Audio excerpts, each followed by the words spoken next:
বাংলাদেশের প্রধানমন্ত্রী তারেক রহমানের ভারত সফরের অপেক্ষায় রয়েছে নয়াদিল্লি বলে জানিয়েছেন ভারতীয় হাই কমিশনার দীনেশ ত্রিবেদী। বৃহস্পতিবার সচিবালয়ে স্বাস্থ্য ও পরিবার কল্যাণ মন্ত্রী সর্দার মোহাম্মদ শাখাওয়াত হোসেনের সঙ্গে সৌজন্য দেখা করেন ভারতীয় হাই কমিশনার। তবে এ সফর নিয়ে ভারতীয় হাই কমিশনার দীনেশ ত্রিবেদীর সঙ্গে কোনো আলোচনা হয়নি বলে জানান স্বাস্থ্য ও পরিবার কল্যাণ মন্ত্রী সর্দার মোহাম্মদ শাখাওয়াত হোসেন।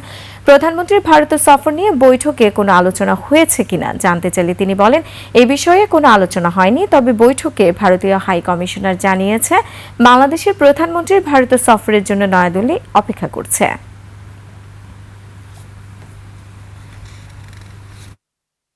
লাগলো যে অনেক দিন থেকে ওনার চেনাশোনা আছে আর খুব ভালো লাগলো।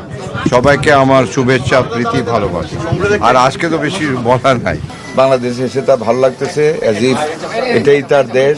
এই কথাগুলি বলেছে, it is completely courtesy call, nothing beyond it. ওনারা আমাদের প্রাইম মিনিস্টারকে দাওয়াত দিয়েছেন, এটাই শুধু বলেছে।